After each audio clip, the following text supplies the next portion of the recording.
Well, hello there, ladies and gentlemen, and welcome to week number 12 of our WiggyWam Get Your Property Questions Answered webinar or podcast, depending upon where you're listening. Just super excited to be with you here again today. It is unfortunately my last day in India today, which has been an extended trip, which was not foreseen when we first came out here. As some of you may recall from, I think it was last week's episode, I shared that my wife hadn't been particularly well.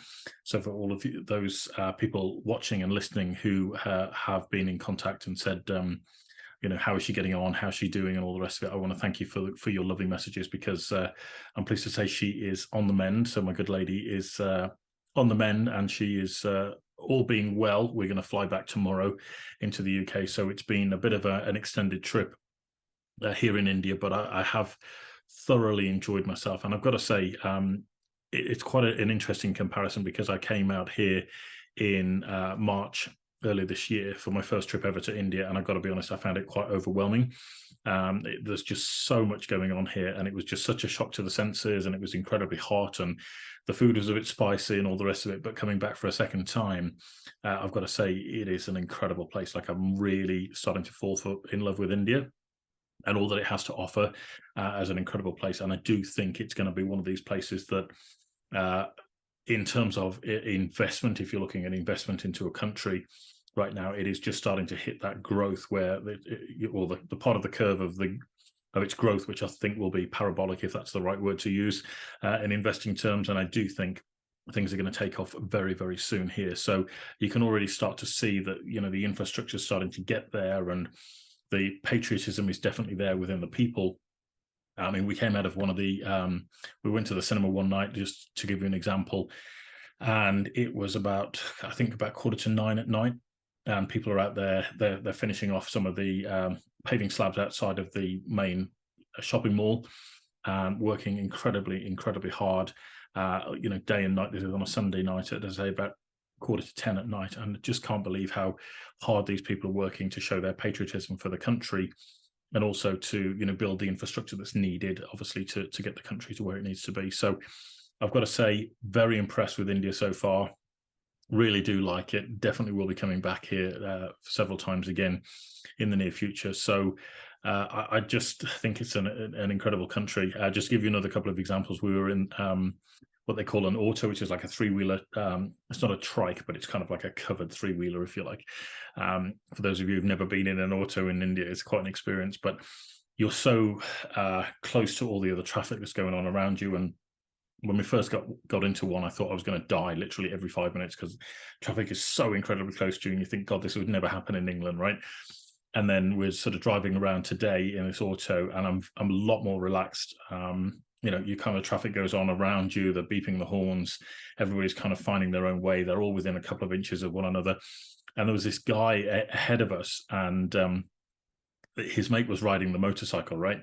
And then he's behind him holding this great big mirror in place, as they're just cruising along on this motorbike. And I just couldn't help but catch this guy's eye, and I gave him a little wave, and he gave me this lovely smile back, and he gave me a little wave as well whilst he's on the back of his motorcycle.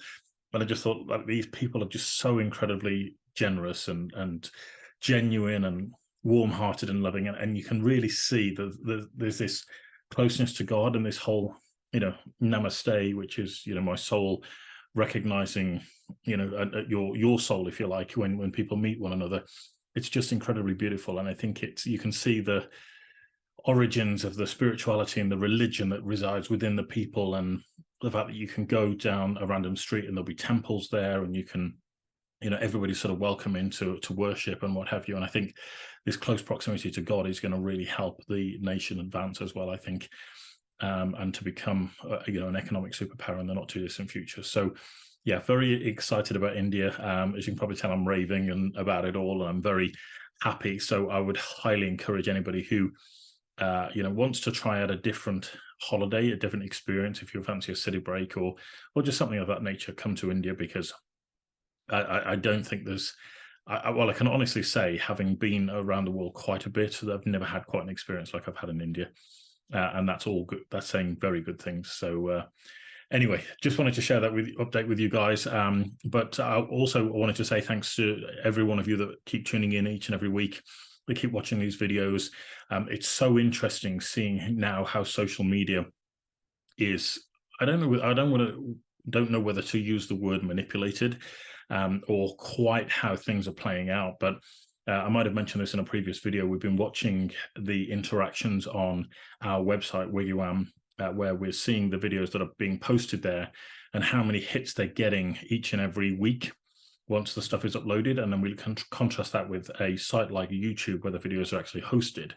And you know, the disproportionate number of hits and views on WiggyWam is so much more. It's like, it's not even, it's like 20 to 50 times more views we're getting on the website than we are actually on YouTube. And unfortunately, YouTube is not registering that interest and that level of interaction with their videos, which is quite strange. So I don't know whether that's, as I say, manipulation, whether that, you know, there needs to be some kind of paid element to those videos being on there, which would help, you know, promote them to a wider audience or not. But the point is, you know, I'm really proud of what we built with WiggyWam, and I'm really proud of what the time and effort that we put into the platform to give people in the industry, like the property industry, that platform for further exposure and that platform for getting their message out there to the wider world. And, you know, it is getting traction. The number of page views we're getting every single month is skyrocketing, and I'm just so impressed with, you know, what's actually going on in our sort of website that we built there as well. So thank you for everybody who's getting involved, and thank you for keep sending your questions in to us each and every week. Really happy to be able to take the time to answer these questions, and I'm going to try and keep this webinar shorter than we did last week. I couldn't believe how long we went on for last week. So let's just crack on and get into the real meat of what we've come here to discuss today. So first question has come in here from Sammy. Hi there, Sammy. Thanks for tuning in here. Sammy's asking, what are the effects of negative equity, and how can I avoid them if the market tanks in the future? Okay there, Sammy. Well, nice and short question, so thank you for that. So for those of you that aren't aware, negative equity is when the value or the amount of the mortgage is more than the property is actually worth. So to give you an example using round figures, your mortgage value is 100,000, and you take that out on a property that's, say, worth 120,000, and then the value of the property market drops by 40%, and you know your property value is now worth less than the 100,000 of mortgage. So your property value is probably worth, trying to do the maths in my head here, probably about £80,000, using rough numbers. So your property value is only worth 80, but you still owe the bank 100. And that's when you get into that negative equity situation. Okay. Now, it doesn't just have to be the mortgage. I have known other people take secured loans against a property and, you know, secured additional debt against that particular property, which is what makes it a problem when it comes to refinancing a property or then selling a property when the market has taken a dip. Okay. Now, the problem that most people have is that they've been told this, shall we say, this story that the property market only goes up over time. And that's kind of true, because if you look at the long-term trend over, say, 100 years, yes, property values have gone up significantly over that period of time. But that's usually attributable to the amount of funny money, if you like, or debt or fiat currency that's in the economy that allows people to borrow more against the property value. Okay, and that forces up over time or causing an inflation of the property value. And the question I ask a lot of people is, if you couldn't go to a bank and, you know, take out a mortgage for 2 or 3 times what you're earning or more, what would the property actually be worth?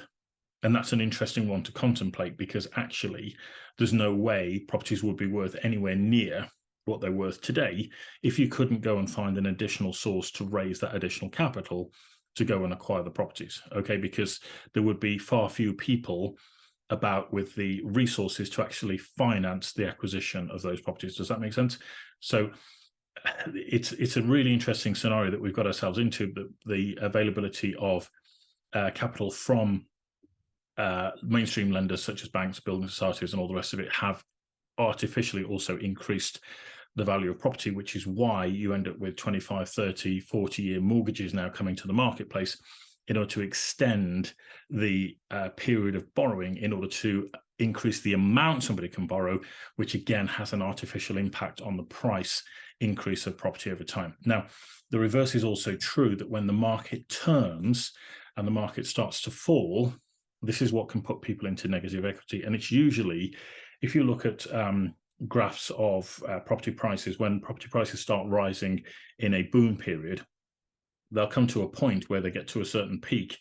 And it's when it's that top of the peak where people have been buying in the last sort of 6 months to 18 months, shall we say, of the boom period, that when the market turns and it starts to fall, it's those people that usually get trapped into some kind of negative equity, okay?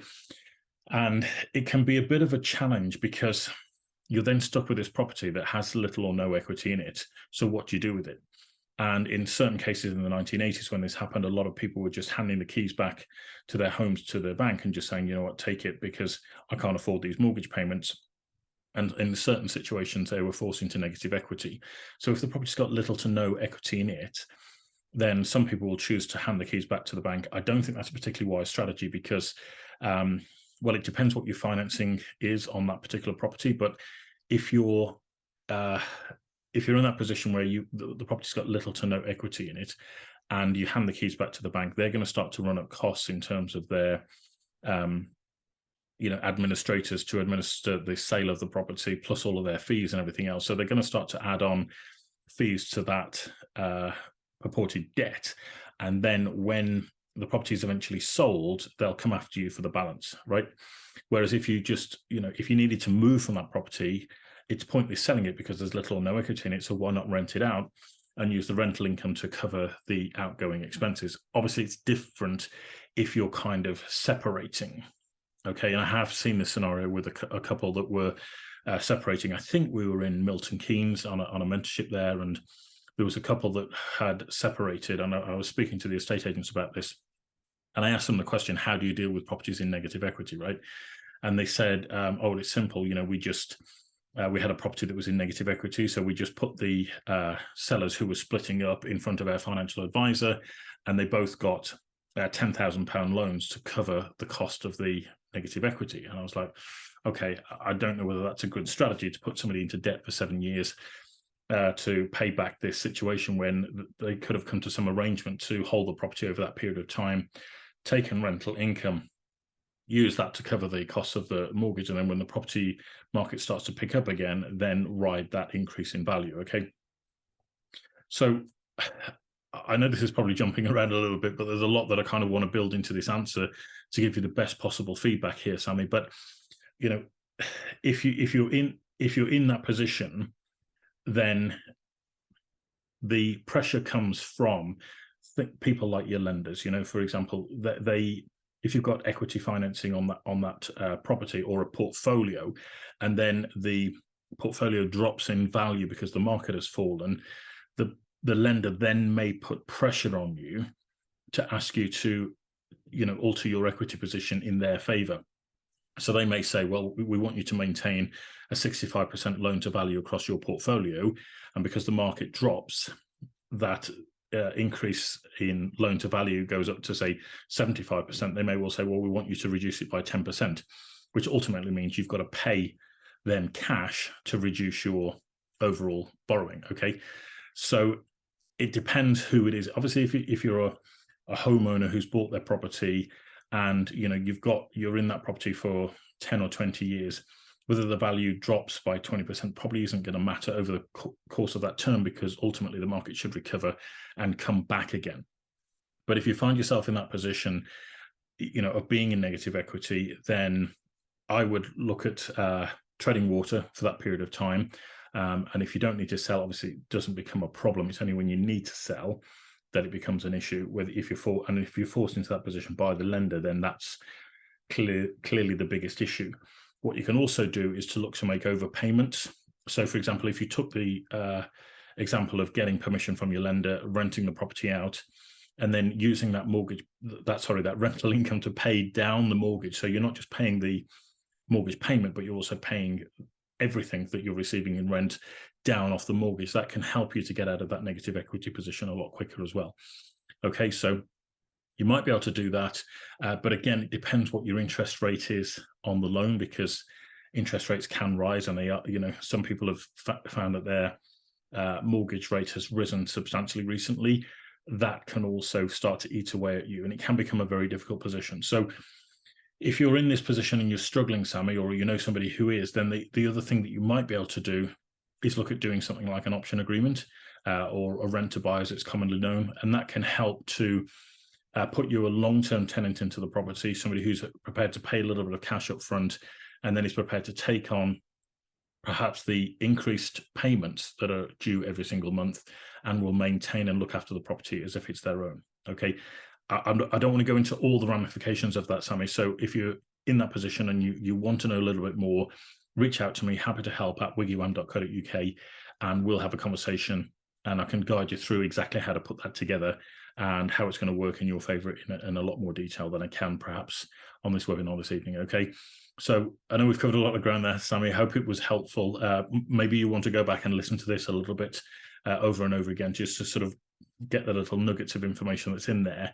But as I say, it's a problem that I think is going to affect quite a few people over the course of the next 24 months.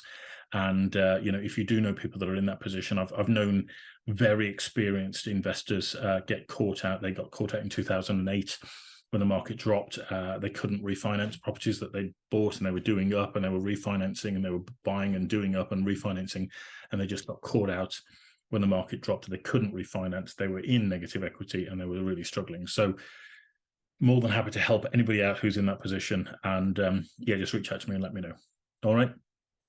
Wonderful. All right. So moving on to question 2. Alice says here, I'm getting fed up with needy tenants and anti-landlord legislation. I'm thinking of selling my 7 residential buy-to-lets and putting the money, about 100,000 per house, into my pension. I think I'll be crucified by tax, CGT, and income on pension draw, but I'd be free from having a large chunk of cash in my trust pension. But I'd be free and have a large chunk of cash in my trust pension, inheritance tax exempt. What are your thoughts? Okay, great question there, Ali. Thanks for sending that one in. And I think you're not on your own, Ali, if I'm honest. So I tend to keep an eye on social media, property groups and all the rest of it. And there's a few people that are also in the same position, where they've been in the market for 20 plus years. And, whilst the rents that people are receiving are now at an all-time high, now their expenses are also at an all-time high as well. And it becomes a problem because they're also feeling squeezed. And I did a webinar recently with a guy called James Cocker, who will be releasing that webinar really soon. But he was pointing out that 25% of landlords have actually left the market recently. And that's causing a real problem with housing stock. And it seems bizarre to me that the Conservatives, who are normally in favour of things like small business and being a landlord and all the rest of it, are seemingly squeezing the landlords so much that is causing them this problem, and they're becoming fed up. So the one problem that you may have, depending upon how long you've been in this game, Ali, and it sounds as though you've got a reasonable chunk of equity in each of your properties. The main problem you may have is that I know a lot of investors, when they start building their property portfolio, is that they will refinance their properties in order to extract some of the equity and then go and buy more properties with that equity. And if you've done that a number of times, your property values may have grown, particularly over the course of the last 15, 20 years. But the main problem is, when you come to sell, your property value has gone up, and your taxable liability, again, I'm not a tax advisor, so seek independent professional advice, but your taxable liability is based on the overall increase in the property value, but the equity may not be there to pay your liability. Okay, so you need to think very carefully, and as I say, get some proper professional consultation from somebody who's there, who can really help you out, who understands the nuts and bolts of what you paid for it, what you spent on the properties, how long you've owed them for, what reliefs you may be entitled to, and all the rest of it, because you may qualify for, we used to call it entrepreneur's relief, but there may be a special taxable, what's the word I'm looking for here? A special taxable benefit that you may be able to apply if you're selling your business wholesale, that you may be able to have a reduced CGT liability. So have a conversation with somebody about that who specializes in tax. If you don't know anybody, come talk to me. I might be able to put you in touch with somebody, but that might give you options in terms of a lower taxable liability to then transfer your money away from the property market into something else. Now, I don't want you to think that it could be a grass is greener situation, that you just put your money into a pension and let it ride out, because you may be aware, or you may not be aware, that over the course of the last few months, with all the uncertainty in the economy, that people have seen their pension values wiped out, and some have lost, sort of 10%, others have lost like 40% of their pension value. And there's a lot of uncertainty in the marketplace at the moment, and there is a recession. I'm going to say it's here. Whether people want to admit that or not, I don't know, but there's definitely a recession here. You've only got to look at the amount of value that a lot of the big companies in the world have lost over the course of the last year. Interestingly, before I came on this webinar, I was just talking about the amount of value that Elon Musk has seemingly lost over the course of the last 12 months, with Tesla stocks virtually halving. And, it's a lot of value to be wiped off stocks. We're having the same problem with things like Facebook and other big companies, Amazon, for example. And the value of these companies is declining because of the uncertainty in the market, and because of the fact that I think people sense that there's a recession here, and they're already feeling the impact of the inflation, but it's just the fact that the media haven't really made us aware that, there's a recession here, right? And that's usually what happens. So be careful not to fall into the trap of thinking that the grass is always greener, and that there will be a better option by just throwing your money into a pension and letting somebody else manage it for you, because you need to take an active role, I think, in doing something like this. And it may well be that the diversification of your funds might be the best way to look at it. And the other thing you've got to think about is, if we are in a recession, there are going to be better buying opportunities in the near future. So maybe it's sensible to liquidate one or two of your properties, put yourself into a little bit of a liquid cash position, and then take advantage of opportunities when they start to come up. Okay. Because I want to just give you a quick idea of what I'm talking about here. I've been reading this book, which has fascinated me. It's kind of doing the rounds on social media at the moment. It's called The Psychology of Money. For those of you that have not, who can't see my screen, but it's called The Psychology of Money, and it is well worth a read, because it talks about a lot of the other aspects that a lot of entrepreneurial books don't talk about. So a lot of books get carried away with, Warren Buffett, for example, is the best investor in the world, and he's got this incredible ability to pick winning stocks and buy winning companies and all the rest of it. But a lot of people don't realize that there are other elements, such as risk and luck, that play a massive part in people becoming substantially wealthy, as well as the impact of compound returns over a significant period of time. And I want to give you an example of what I'm talking about here, because this absolutely blew me away when I read this statistic. And this is what really blew me away. So let me read it to you. 81.5 billion of Warren Buffett's 84.5 billion net worth came after his 65th birthday. Okay. I can't really do the maths here, but I'm guessing like 95% of his wealth came after his 65th birthday. And it's because he's taken advantage, or he's been able to benefit from compounded returns over a significantly long enough period of time, that he's actually reached his goal. Now, a lot of people who are listening to this may not be interested in becoming as rich and wealthy as Warren Buffett. That's not actually the point I'm trying to make here. But what I'm trying to make is that, I would read this book, The Psychology of Money, if you're thinking about what to do as your next steps, because it puts a different spin on a lot of the traditional financial advice that I see handed out by financial advisors and all the rest of it. Ultimately, what are you investing for? And the biggest thing so far that the book has covered is the benefit of time is the biggest benefit that money can buy you. If you can do what you want, when you want, with who you want, for as long as you want, that's ultimately the key to being as happy as we can be as human beings in this life, and ultimately giving us the best return on the money that we've invested, right? So maybe that's a good way to look at things. Have a read of that book. decide whether or not that's kind of giving you some guidance on your investment strategy, because you might decide that you're going to stick with property. You might decide that you're going to sell it all up, Ali, in a fit of pique and just say, do you know what, enough, I've had enough, I'm going to put it all into the stock market. That's entirely up to you. Obviously, I'm not guiding you or I'm not giving you financial advice on any which way, but I am seeing more and more landlords in the same situation. And I will say that I think over the next 12, 18 months, there's going to be some incredible buying opportunities. So, just sit that one out, sit with it, see what feels right for you. As I say, liquidating some of your position may be good in order to put yourself in a position to pounce when there's some good deals that come along. And it might be that a switch in strategy is good for you. Excuse me. I know quite a few people are going towards serviced accommodation, but also commercial property may be the right investment strategy for you.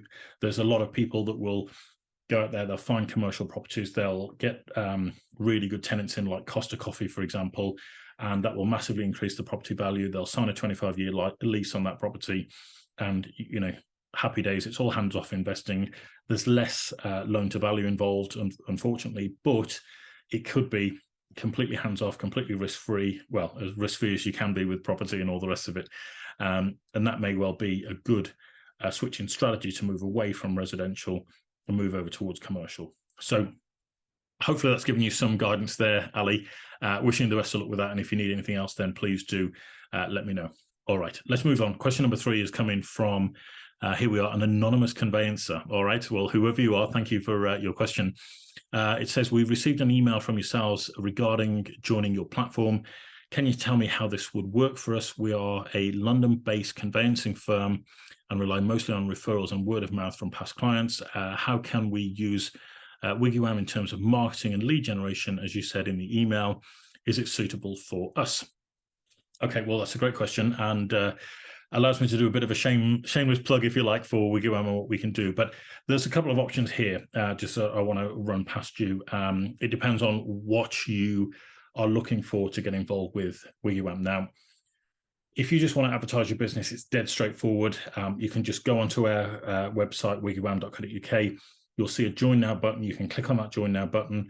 It'll take you through to another option. You just click on Superstar Solicitor, and it'll tell you everything you need to do to join and get on board with our site. And if you want to advertise your business and start to build or start to use some of the amazing tools that we built into WiggyWam to really help you with your business, such as promoting yourself on social media and getting yourself out there in terms of building your customer nurturing journey to really help your clients get the very best service from you as possible. Okay, that's the first option.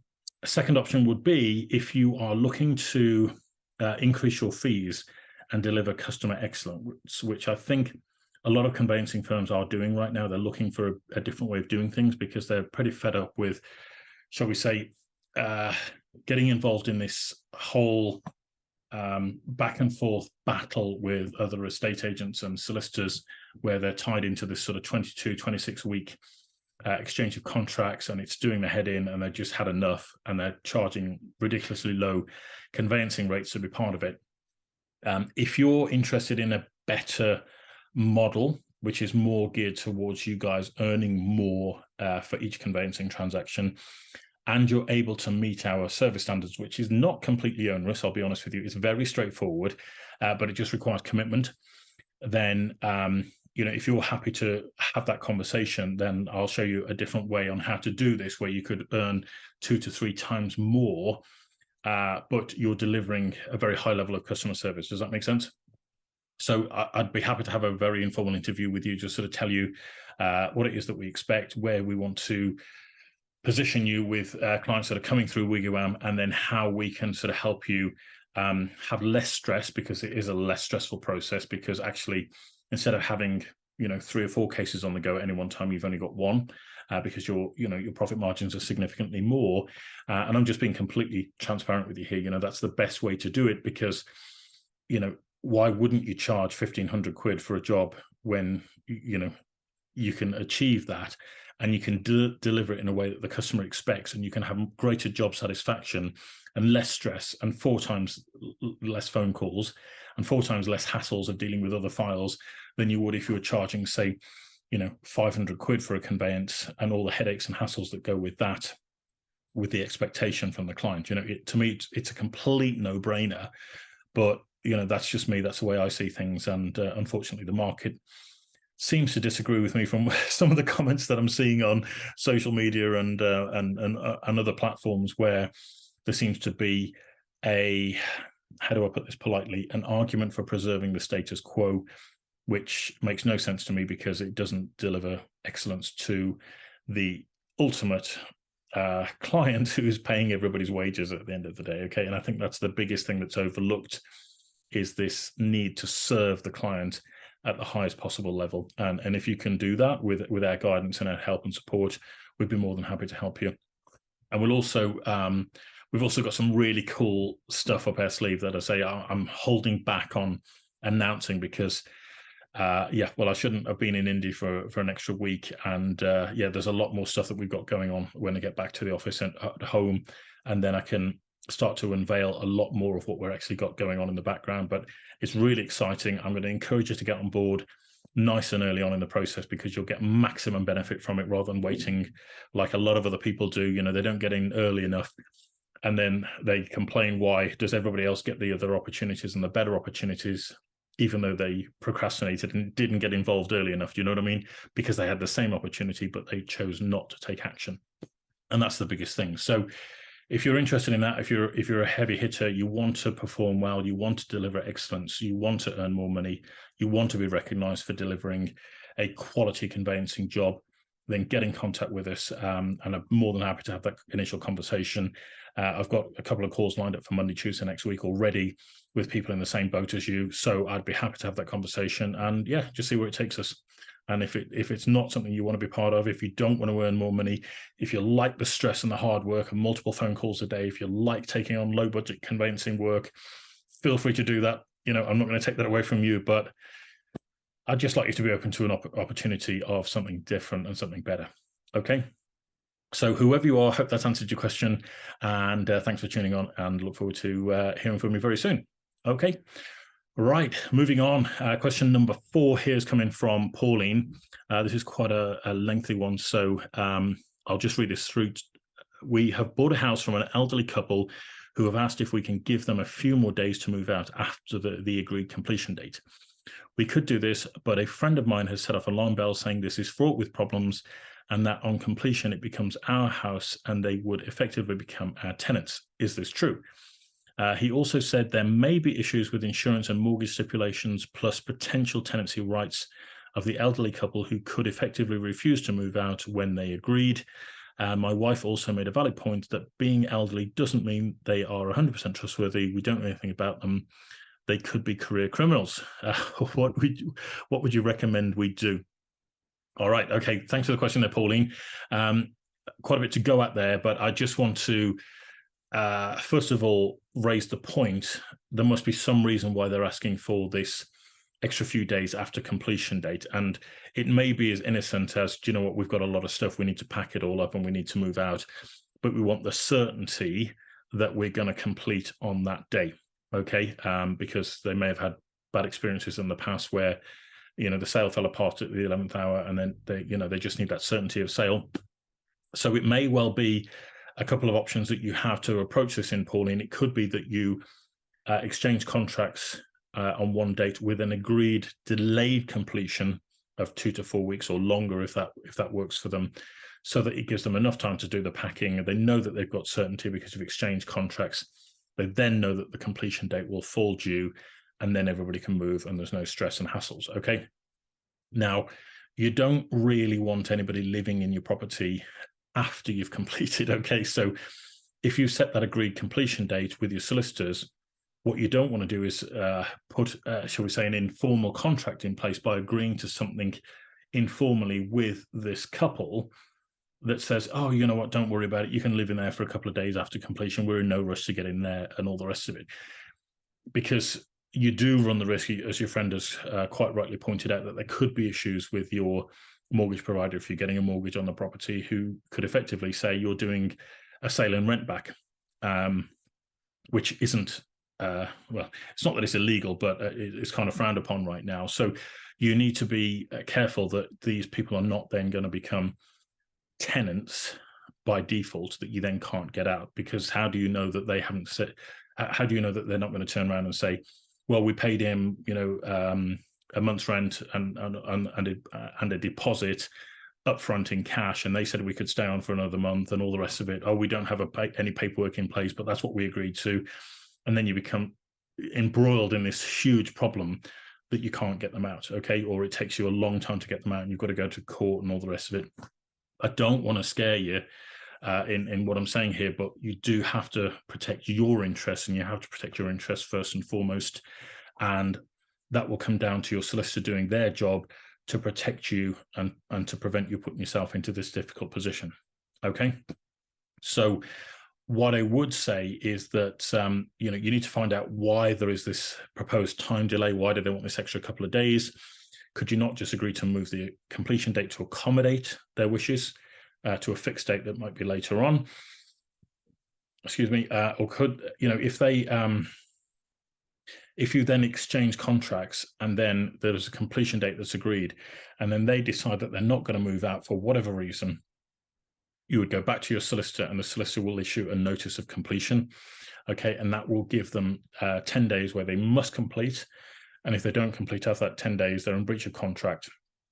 And then it's a much faster process to gaining possession of the property than it otherwise would be if you went down this sort of informal route where you could put yourself into a difficult position. The other thing you need to bear in mind, of course, is if you're moving out of a property, if you're in a chain and you're selling that property, and then you're proposing to move into the one that you're buying, and you've then got this 10-day gap to bridge, then you could put yourself into a difficult position, okay? So just trying to give you the best sort of guidance I can on that one, Pauline. Sounds like you need to do a little bit more digging as to what exactly is going on behind the scenes. What are they afraid of, or what's their concern, or what are they trying to accommodate by this extra couple of days? But I certainly wouldn't exchange and agree a completion date and then say, yeah, it's okay, you can stay on for a couple of days afterwards. That wouldn't work for me at all. Get it all in writing, get it agreed and completed with this solicitor, and then you know that you're covered. That God forbid this all starts to fall apart, it all starts to turn a bit nasty, then you've got a legal redress in place where you can go back and get them out of the property as soon as possible. It's not nice, obviously, you're talking about elderly people here, but unfortunately, we're probably very similar people, Pauline, that we want to do our best to help other people as we can, and unfortunately we tend to get taken advantage of along the way. So just make sure you protect your interests is what I'm trying to say there, Pauline. All right. So I hope that helps, and thanks for the question. We're rattling through all this stuff now, guys, so I'm really pleased that we're making good progress. Baza is asking question number 5. So question number 5 from Baza, he says, we're debating whether to use a professional removals firm or hire a van and do it ourselves. We're moving from a 3-bed to a 4-bed and have a lot of stuff. Are we being a bit naive in thinking that me, my wife, and our 14-year-old son can do this on our own? My wife can't do any heavy lifting, so it would be me and my son. Is it best to hire a firm? Okay, well, great question there, Baza, and it kind of reflects on recent experiences. I don't know whether you perhaps tuned into one of our previous episodes, but I'd actually moved house, and for some bizarre reason only known to my other personalities, did I decide to actually do this move myself. It put myself in a very similar position to what you're talking about, Baza, and I decided to pack up the contents of what it was effectively. It was supposed to be a 6-bedroom house, okay, but it wasn't really. It was 4 bedrooms and 2 smaller box rooms, if you like, and decided to pack that up and move it to another property of a similar sort of size. And I can't tell you, I did it all myself, genuinely, as true as I sort of sit here now. I did it all myself, and part of the reason why I did it, I'll be transparent with you, is that as part of the process of trying to make the moving house experience a lot more efficient in the UK, you have to understand every component part of the process, right?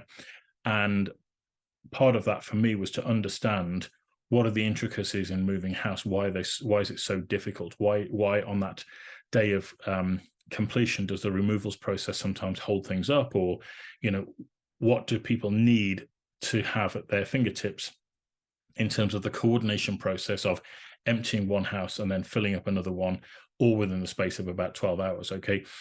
And that is it was a difficult process, I'll be honest. Now, for some context, you know, I'm 6'3", I'm about 17 stone. I'm ex-rugby player, if you like, not particularly good, but probably, shall we say, I'm big enough and ugly enough to handle a lot of the bigger furniture items. And I was fortunate to be taught by my old man, who showed me how to do a lot of things when you're on your own and you're independent, you're in the middle of nowhere and there's nobody else to call upon. How do you get a great big wardrobe down the stairs? Or, you know, how do you lift a great big sofa up and get it on the back of a van? All that sort of thing. Reasonably fit and able enough to do that sort of thing. And I'll be honest with you, I wouldn't recommend anybody else to do that themselves. And you know, unless you're relatively handy, because the problem is it's not only lifting and moving the stuff. If you're trying to do it all on one day, you're going to find it an absolute nightmare and you're going to run out of time. I think I can say that fairly confidently. The second thing is, it's not just moving the bigger items of furniture. Okay. I found that we were making lots of trips. Okay. So I'd put certain items of furniture on there and I'd whiz it up to the other house because we had like 3 days to move. It was dead straightforward. Right. And that sort of back and forth process took the pressure off me and allowed me to fill up the van with, you know, half the stuff or whatever it was. I didn't need to pack it particularly tightly in order to get it on the van, ship it up to the next address, unload it, and then start again, right? And if you're trying to do this all on one day with 3 of you, you're going to run out of time. It's going to be a nightmare trying to pack everything as tightly into the van as you can do when you know, compared to a professional removals company. And it's not just the bigger items of furniture like the sofas or the beds or the wardrobes or the boxes of stuff. It's what we found the most annoying and frustrating was all the other niggly bits of, you know, trinkets or other stuff or the smaller boxes, or, you know, you've got most of the stuff in the boxes, but there's the essentials that you need, or there's this and there's that. And all of that bit took almost as long as the entire move. Okay. So I would be cautious about trying to do it yourself, is I suppose what I'm trying to say. Pay away the pain, because the last thing you want, and this was the other thing that was running through my mind when I was doing this move, is that if I injure myself in that move, let's say I pick up the first box and my back goes, for example, then, you know, all of a sudden the move can't go ahead, right? Because the person who's doing all the moving can't actually move. And that's the beauty of paying away the pain, if you like, and getting a removals firm in, professional people who are used to doing this, who can do that. Yeah, you're going to pay a cost, but that's the whole point, right? Because the other thing is, of course, you don't want to damage your furniture, which is a high likelihood if you've never moved it before. But secondly, you also don't want to damage the property that you're moving out of or the one that you're moving into. And that's very likely when you're moving bigger items of furniture in and out, and, you know, you get tired and then you accidentally knock the table against the wall, and then you've got a repair job to do, and all these little things that can get out of hand and cause a little bit of frustration. Okay, so I think that's probably my best and honest guidance, having done it recently, Baz. I would definitely not try and do it all yourself. But maybe if you're like me and, you know, you're a questionable mental sanity for whatever reason, then maybe that's something you might want to go ahead with. But yeah, I would definitely look to pay away the pain. And you know, I remember doing this when we emptied a house once, and I employed this team of guys. We just wanted to empty the house to do a refurb on it, and they came in to empty the furniture out, and this guy turned up, and he was actually training to be a boxer or some boxing match or something. God, this guy was so fit. Honestly, he never stopped running. He would run into the house, pick something up, run down the stairs, run into the back of the van, load it, run back in, and he didn't stop for like 4 hours. And I was just like, how is this guy actually doing this? But, you know, he did it really, really well. He did a fantastic job. No problems whatsoever. And I just think I can't compete with that, you know. But I will give you the contrast of once we'd moved into this new house, that the good lady ordered a couple of wardrobes, small wardrobes that we needed for some extra storage. And we had them delivered. There was 2 guys who were not dissimilar size to me. And I said, oh, would you mind just bringing them upstairs, lads? And we've got this very gentle staircase in the new house. And they went upstairs with these wardrobes, and God, they were puffing and panting and this, that, and the other. And I thought, you know what? I don't tell them I've just moved all of this furniture in this house on my own, and these guys are struggling with these two little wardrobes up the stairs. But you know, it's each to their own, isn't it? Really, I suppose it's. I'm sure they'd move furniture all day long, so they were probably tired and all the rest of it. So I'll let that be their excuse, and probably shouldn't blow my own trumpet, as it were. But yeah, I think the other thing you point out is that I did actually end up with pins and needles in my left hand for about 2 weeks, I think, after I'd done it. So whether there was some nerve or something trapped in my back, I'm not quite sure. But yeah, probably not the best thing to do, really, is what I'm trying to say. So good luck with that one, Bazza. If you need any help with removals firms or anything like that, reach out to me, let me know. More than happy to point you in the right direction for a couple of referrals on that. But wishing you the best of luck with the move. Hope it all goes well. All right. So moving on, question number 6 has come in here from Archie. Again, quite a long one, so I just want to run through this for you. Thanks for the question here, Archie. So it says, my elderly 93-year-old mother was cold called by a prominent local estate agent, which resulted in a visit to her to value her property the next evening.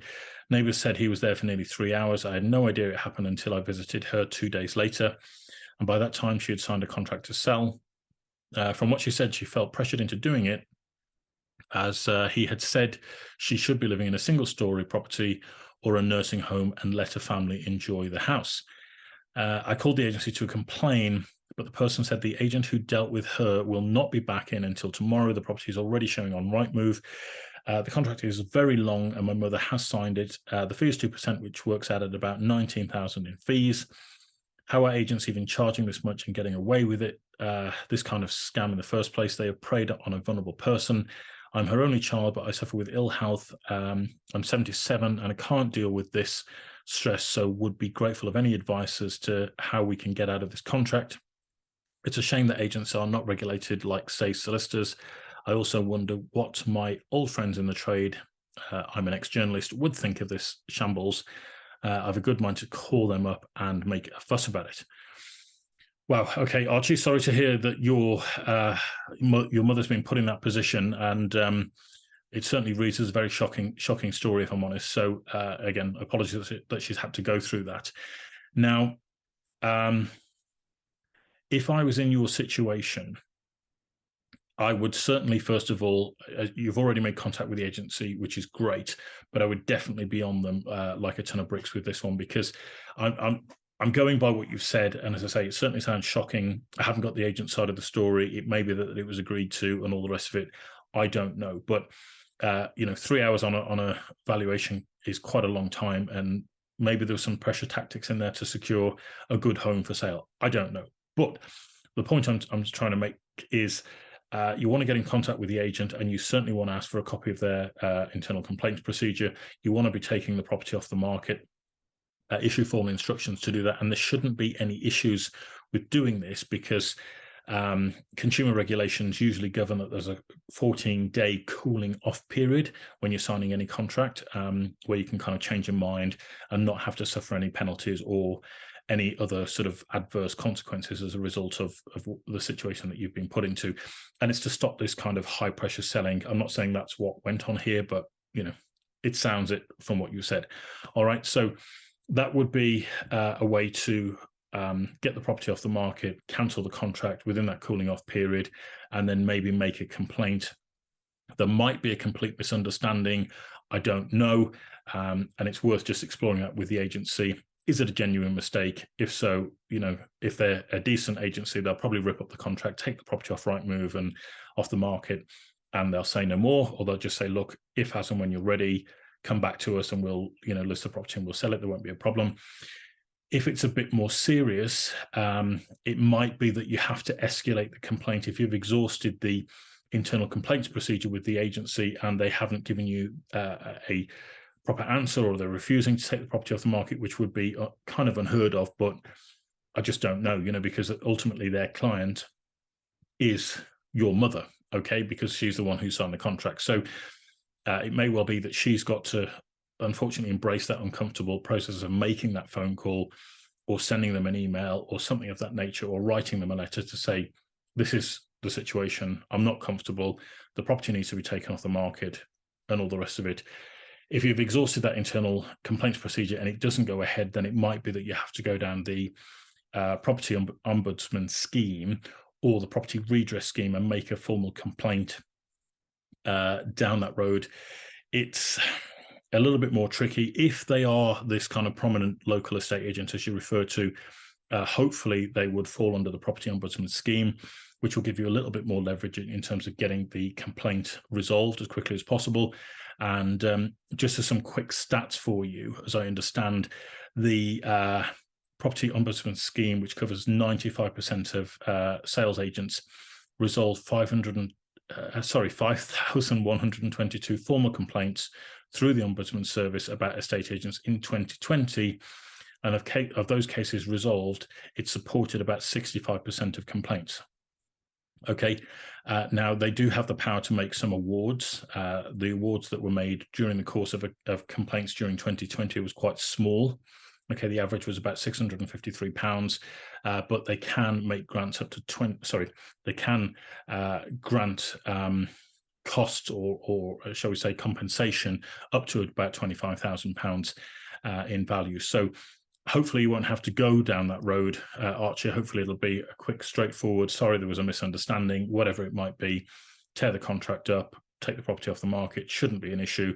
But if it is, it's the property ombudsman scheme or the property redress scheme that you need to go down if their internal complaints procedure doesn't resolve the issue. Okay, that would definitely be the way to approach it.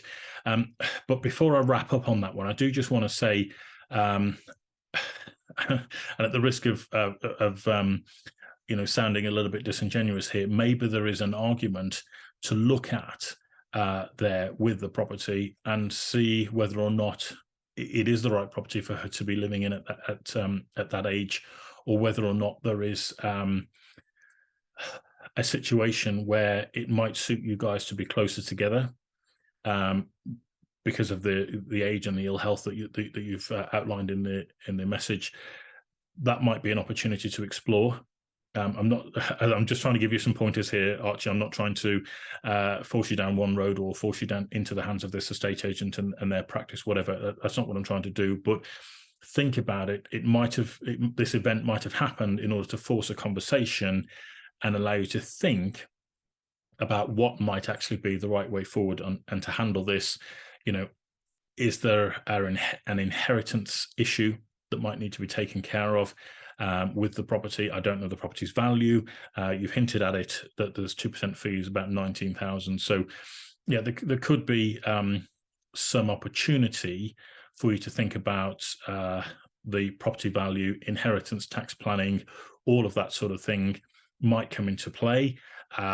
You may have siblings. I don't know. Oh, so you don't. Sorry, you said you're an only child. So there's no issues there as far as the estate going to other people, perhaps, unless there's other beneficiaries in your mother's will. And unfortunately, this is a conversation that none of us like to have, because none of us like to think about, passing on or moving on from this realm. But it is definitely an opportunity to explore what may happen and how things go in the future, and where you are in your life, and whether or not you have children that you want to bequeath the benefits of your estate, which may substantially be enhanced with your mother's passing. That may also be something that you need to think about.